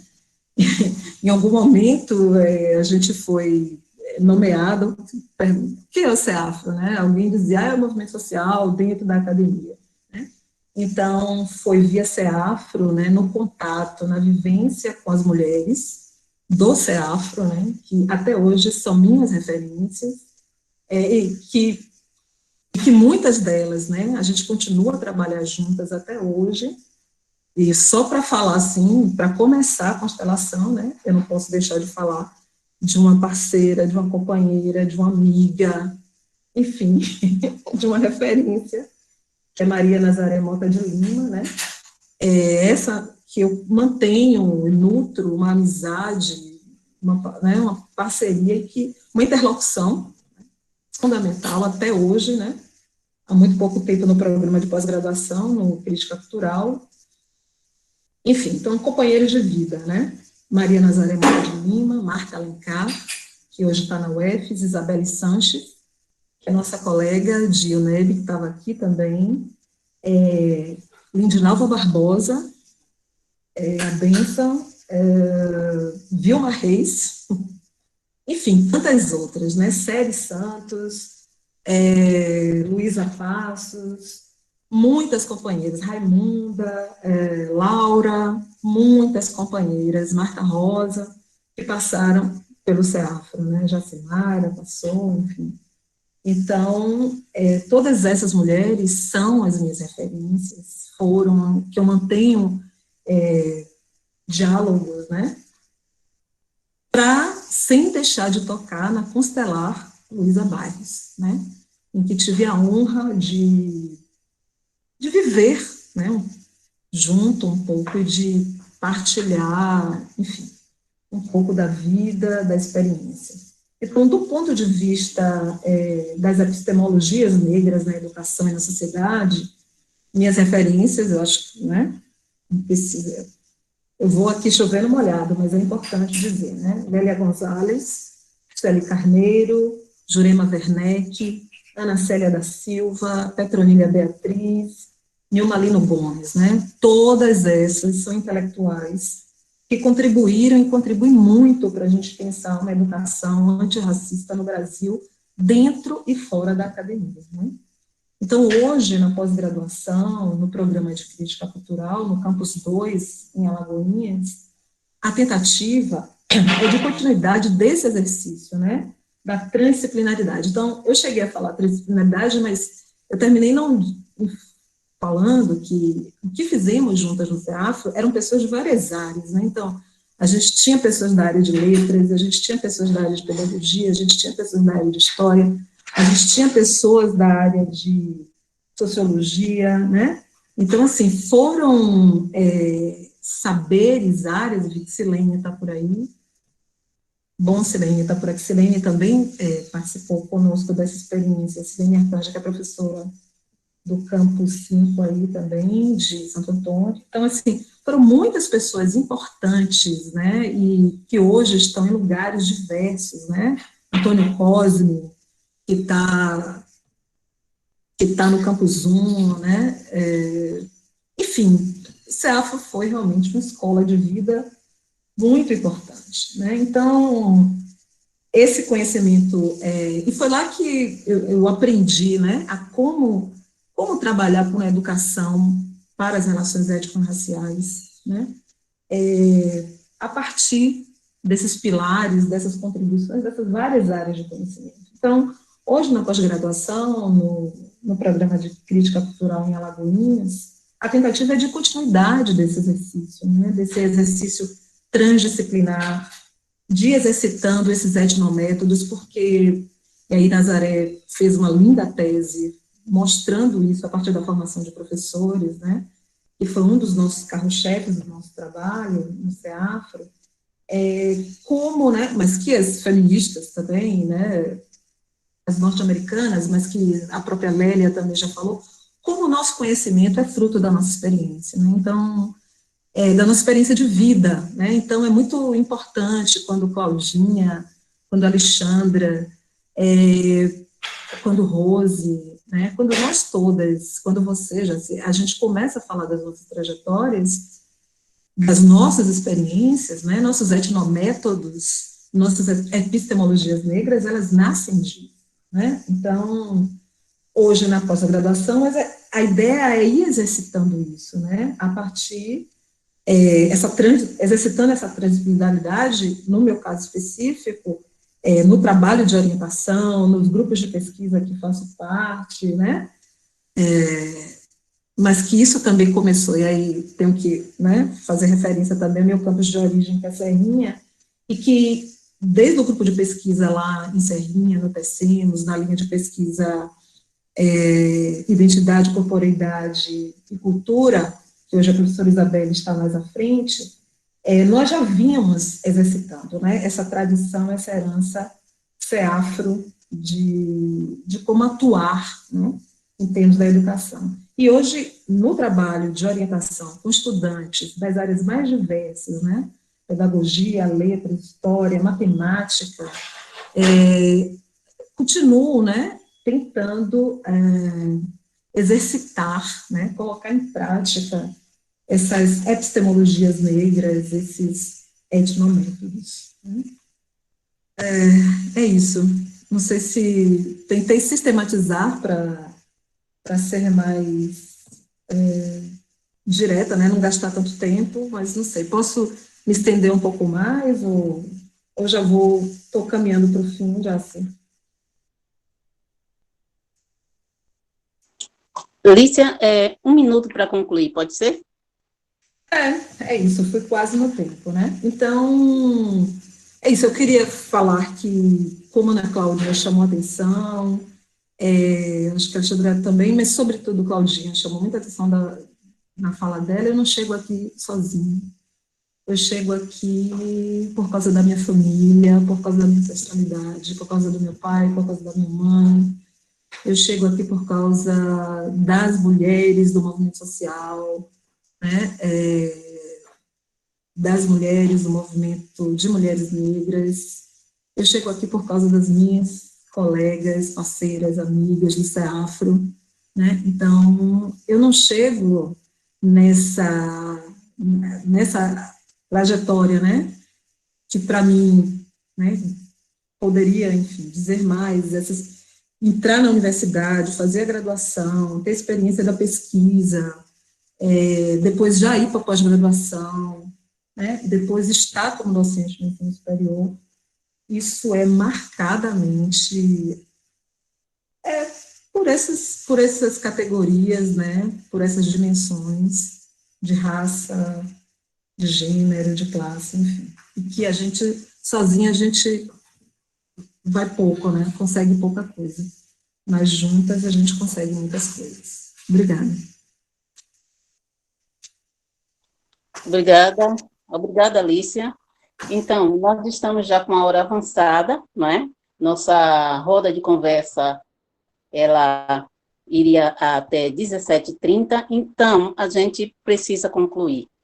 Dos chats observados, eu não vi questões, a não ser de 2 pessoas, mas, então, queria comentar que nossas trajetórias de mulheres negras, elas são muito próximas, não é? Elas têm pontos comuns, e, de fato, esse conhecimento que a gente vai traçando, que a gente vai construindo ao longo do tempo, como disse Lícia, é fruto de nossas experiências, e é daí que a gente também tira os nossos métodos. Mas eu digo, Lícia, isso é uma caminhada para a gente chegar a esse nível, né?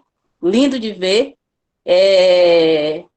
e também constatar que não é somente a garantia do acesso que nos permite chegar ao topo, mas tem a permanência, tem a questão do bom desempenho, e para ter um bom desempenho, a gente enfrenta uma das dificuldades, grandes dificuldades, que é o racismo, né?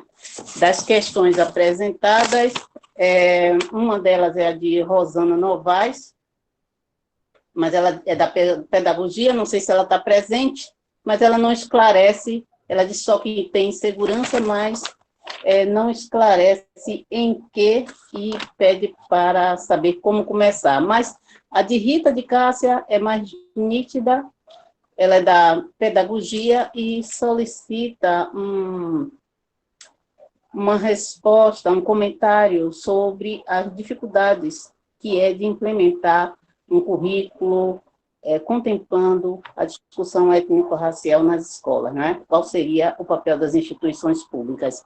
Então, eu sugiro que alguém da mesa se sentir motivado, pode dar uma resposta breve, de até 2 minutos, e a gente precisa concluir essa linda e maravilhosa roda, que pode dar muito mais frutos.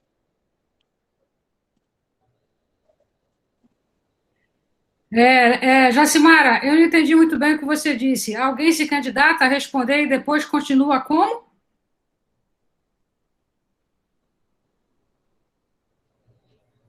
Alguém se candidata a responder em até 2 minutos e a gente conclui por conta do avançar da hora. Bom, eu posso responder.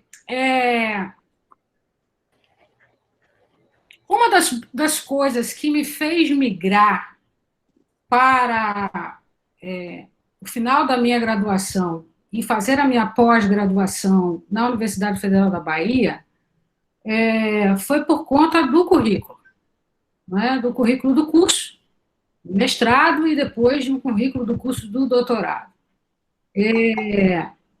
Implementação de currículo, até porque na Universidade Federal de Sergipe, na graduação e também na pós-graduação em letras, as discussões étnico-raciais, elas não permeiam o currículo.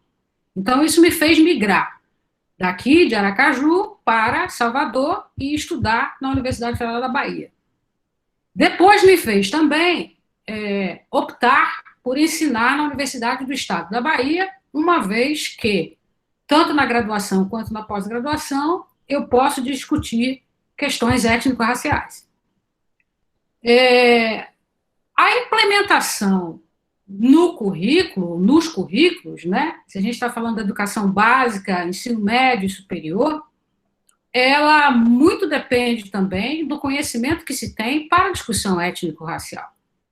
Nós temos duas leis importantes, a Lei 10.639 de 2003, né, quando se declara publicamente, né, a existência, digamos assim, do racismo e a necessidade de uma lei, que se estabeleça uma lei e a aplicabilidade de uma lei para que a discussão étnico-racial possa fazer parte do currículo.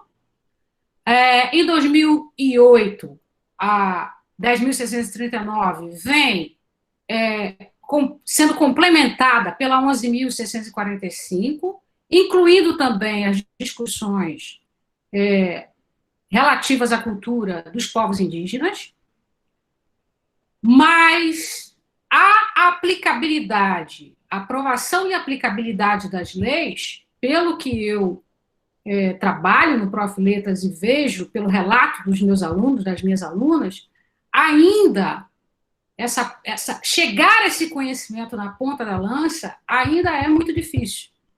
Então, é uma obrigatoriedade que ela só será efetiva a partir do momento que professores que estão nessa área tenham efetivamente o desejo, em primeiro lugar, e depois as estratégias suficientes para aplicá-lo. Então, não é tão simples fazer isso na educação básica, no ensino médio e no ensino superior, embora seja reconhecido como uma obrigatoriedade.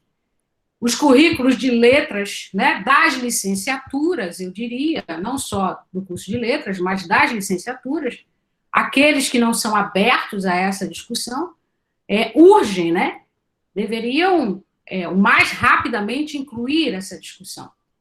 Então, portanto, isso vai depender muito também da formação do corpo docente.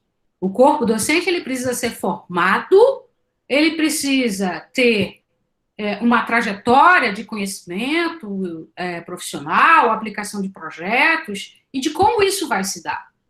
Seja na língua portuguesa, mas no caso de letras, ou também na literatura. Mas é urgente e fundamental que o trabalho seja feito.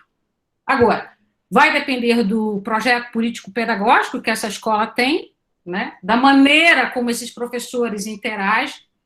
Nunca é muito receptivo, então, portanto, existe um momento de conquista, né, de apresentação, porque antes de conhecer as pessoas já rejeitam, então é importante que se conheça antes, né, de ter o conteúdo rejeitado. Então é sempre uma luta.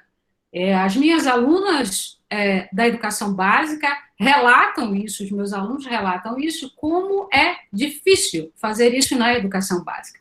Mas não é impossível fazer na educação básica, nem no ensino médio, nem no ensino superior. Cada vez mais nós precisamos trabalhar para a abertura dos currículos. Não é? Então, nós não vamos repetir o que o Lewis Gordon diz no seu livro Decadência Disciplinar, de fechar o conhecimento em determinadas disciplinas e fazer com que essas disciplinas não possam dialogar entre elas próprias, né? Nós não estamos aqui para ossificar as coisas, mas para promover o diálogo permanente. Agora, a formação, ela é muito importante. Ela é muito importante porque é dessa formação que a gente consegue desenvolver uma série de outros projetos. Então, independente do currículo, uma coisa que eu gostaria de frisar bem é que o professor da educação básica do ensino médio ou na universidade, no ensino superior, ele também tem toda a liberdade na educação pública de levar esse conhecimento para a sala de aula, independente de qualquer obrigatoriedade no currículo. Então, portanto, nós sabemos que na educação pública nós temos essa liberdade. Nós sabemos que na educação pública nós podemos trabalhar dessa forma. Agora, existe toda uma geração que não passou por esse conhecimento. E é essa geração que precisa, que está, pela experiência que tenho, voltando à universidade para melhor se qualificar nessas discussões imprescindivelmente. Então, nós não podemos fugir à necessidade, à urgência que o assunto e que o debate tem, porque é pela formação e pelo conhecimento que nós vamos ultrapassar esse estágio que é tão difícil, né? Que está sendo, que vem sendo tão difícil nas nossas vidas.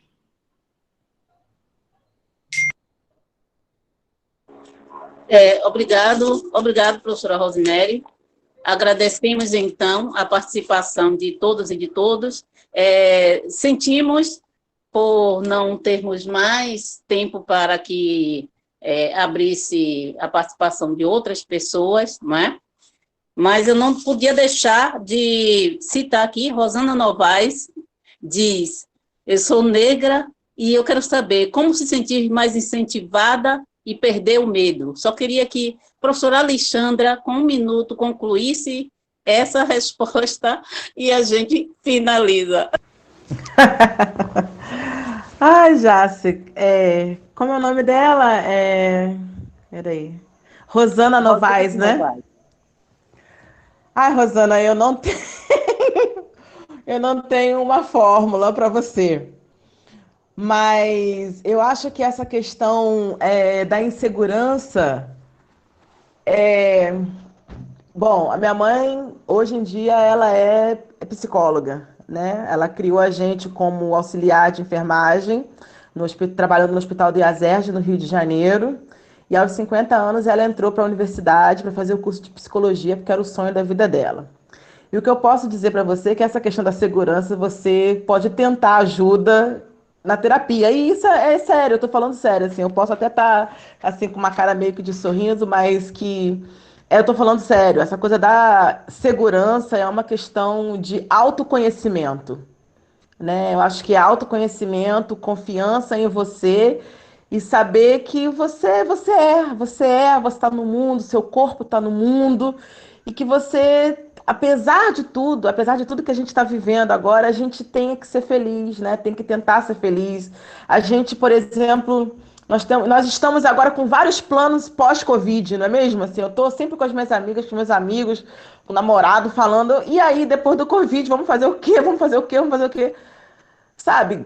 Não é pós-Covid, tem que ser agora, né? E eu acho que isso passa por um autoconhecimento. Eu acho que a segurança passa pelo autoconhecimento de quem você é, da sua potência, de você encarar o mundo, de você olhar para o mundo de frente, de olhos abertos, de peito aberto, né? Ter uma comunidade de amigos e pessoas que te deem apoio, eu acho que isso também é uma coisa fundamental, né? A gente saber que a gente tem amigos, assim, eu acho muito estranho quando alguém diz assim pra mim, eu não tenho amigos. As pessoas são falsas, as pessoas são você, então você também é falso. Eu não sei, eu fico pensando nesse tipo de coisa, mas quando a gente tem um apoio, uma comunidade de apoio, de suporte, e que a gente tem um pouco mais de autoconhecimento das suas potencialidades, né, do que você ainda pode conseguir ou fazer na sua vida, ninguém te abala. Você, né, eu não posso nem falar que agora fica feio, né, o que eu falaria, posso falar com você depois no privado. Mas eu acho que é isso, assim, não tem uma fórmula, mas eu acho que passa pelo seu autoconhecimento, um pouco disso, sabe? Posso complementar rapidamente? Como é o nome da moça? Rosana Novaes. Rosana, eu diria muito rapidamente para você, complementando o que minha colega Alexandra disse, seja uma mulher de coragem. Trabalho intelectual requer solidão, mas a solidão é diferente de abandono. A solidão é necessária, até para esse autoconhecimento que a Alexandra diz. Então, quando a gente está só, principalmente fazendo o nosso trabalho intelectual, a gente desce lá embaixo, no fundo do poço. E aí a gente descobre uma série de coisas, e a gente bate o pé no fundo do poço e sobe com toda a velocidade para transformar. Então, seja corajosa. Se autoconheça, como a professora Alexandra recomendou, e seja corajosa, porque é através da coragem que nós, mulheres negras, conseguimos sobreviver a todas as nossas dificuldades. Então, agora a gente conclui nossa roda de conversa, agradecendo demais e dando aquele abraço online. Ô, Jacimara, não vai ter as considerações finais? Eu senti falta já, são as Eu palavrinhas queria falar, finais. porque eu falei só da primeira questão, obedecendo aí a regra, não falei da segunda, deixei muita coisa para trás, nomes, referências, territorialidades, mas eu queria agradecer, né? Porque foi um lugar realmente, uma live, uma roda de conversa, de extremamente, muito importante, não é? Porque falar sobre as nossas subjetividades, a gente nem sempre consegue falar, não é? Coletivamente, assim, né, numa roda de conversa. Eu, infelizmente, não pude falar das outras questões, porque fiquei mais na primeira questão. Não falei das epistemologias, não falei de grandes referências, não falei de outros espaços de produção de conhecimento, que não só está dentro da universidade, né? E não falei do primeiro SENUM, que a professora Alexandra falou. Eu fiquei rindo e achando muito legal, porque, professora Alexandra, eu participei da organização desse primeiro Seminário Nacional de Universitários Negros, que foi um divisor de águas na minha vida, para pensar a universidade que o povo negro quer, não é? E de lá para cá, a minha escolha para trabalhar com questões raciais, sobretudo, né, no âmbito da pesquisa, de gênero, como foi dito aqui, gênero sempre esteve também, né? Mas as questões raciais sempre foram muito importantes na nossa vida, né? Em minha vida particularmente, a partir do primeiro SENUM, que foi, para mim, a meu ver, o maior movimento negro estudantil do século XX dentro da universidade.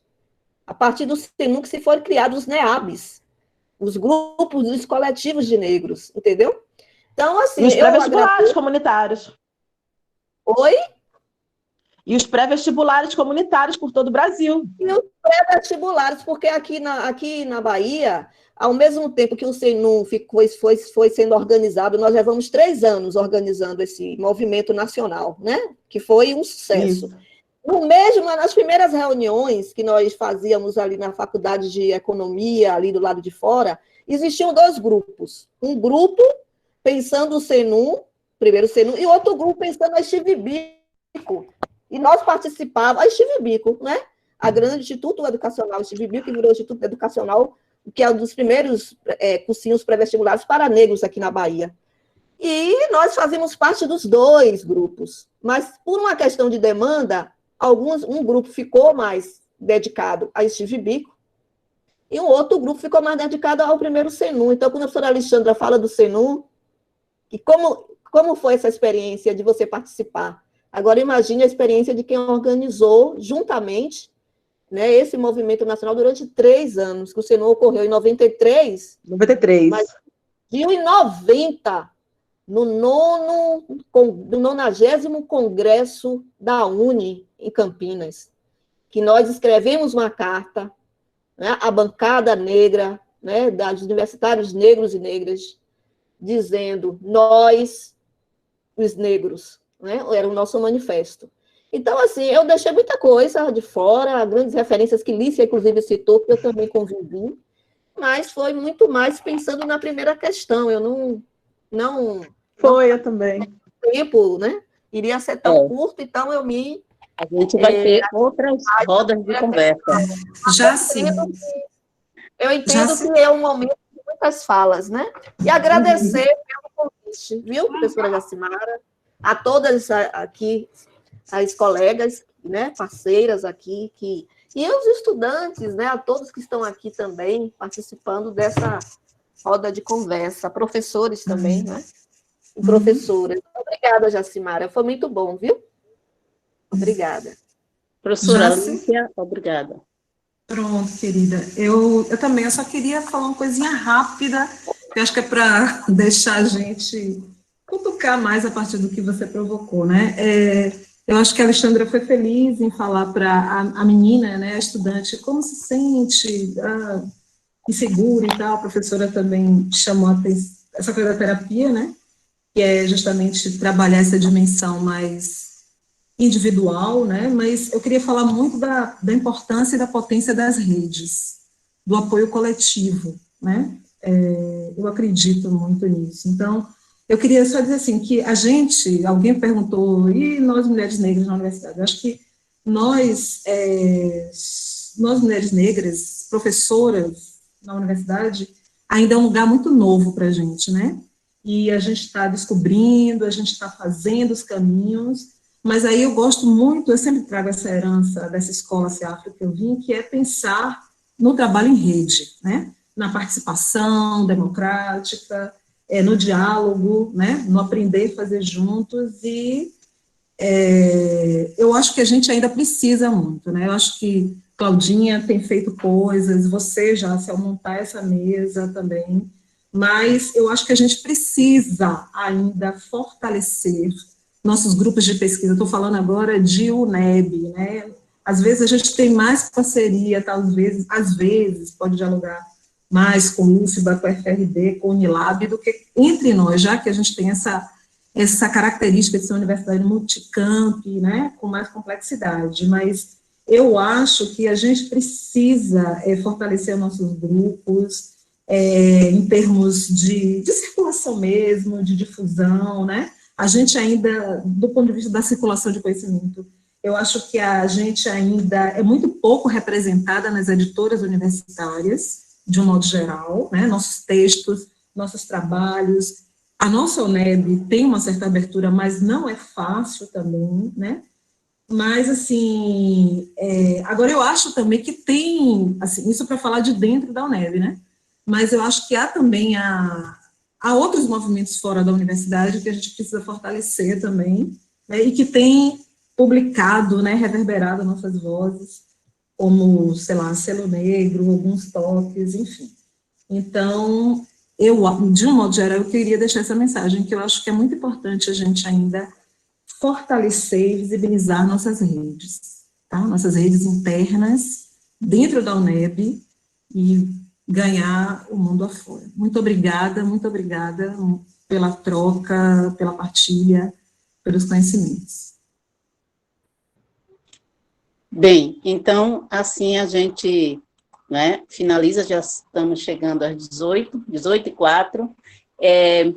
Já alguém no chat nos convocou a escrevermos uma coletânea dessas trajetórias, e eu concordo plenamente. Vamos ver aí, meninas, o que vocês acham, né?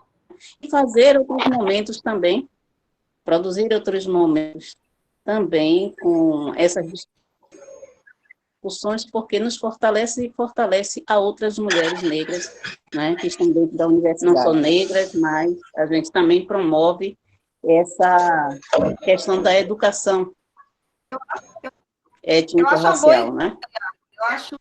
Eu acho uma boa ideia, porque vai precisar mais, né? Fortalecer a comunidade, eu acho uma boa ideia. Então, obrigada mais uma vez a todos e todas que participaram. Obrigada. Jacimara! Oi, Rose. Você não pode encerrar uma mesa como essa sem poesia, Jacimara? É verdade. Então, como eu sou prevenida, tem uma poesia aqui esperando para ser lida. Pode? Pode! Obrigado, Clara. Clara é uma roda. Muito bem, vou lá. Claro que a poesia da minha querida Conceição Evaristo, da calma e do silêncio. Quando eu morder a palavra, por favor, não me apressem. Quero mascar, rasgar entre os dentes, a pele, os ossos, o tutano do verbo, para assim versejar o âmago das coisas. Quando meu olhar se perder no nada, por favor, não me despertem. Quero reter no adentro da íris a menor sombra do ínfimo movimento. Quando meus pés abrandarem na marcha, por favor, não me forcem. Caminhar para quê? Deixe-me quedar, deixe-me quieta, na aparente inércia. Nem todo viandante anda estradas, há mundos submersos que só o silêncio da poesia penetra. Muito obrigada. Obrigada. Muita poesia! Muita poesia nesse colóquio para vocês! Todos que ligam suas câmeras para que a Lana, a monitora, possa fazer foto. Podem ligar suas câmeras, por favor, por um instante.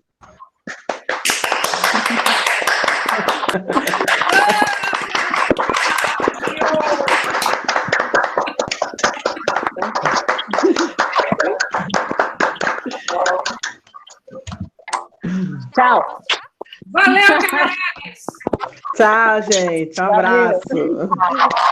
Muito bom. Valeu. Valeu, Jássio. Pode falar, né?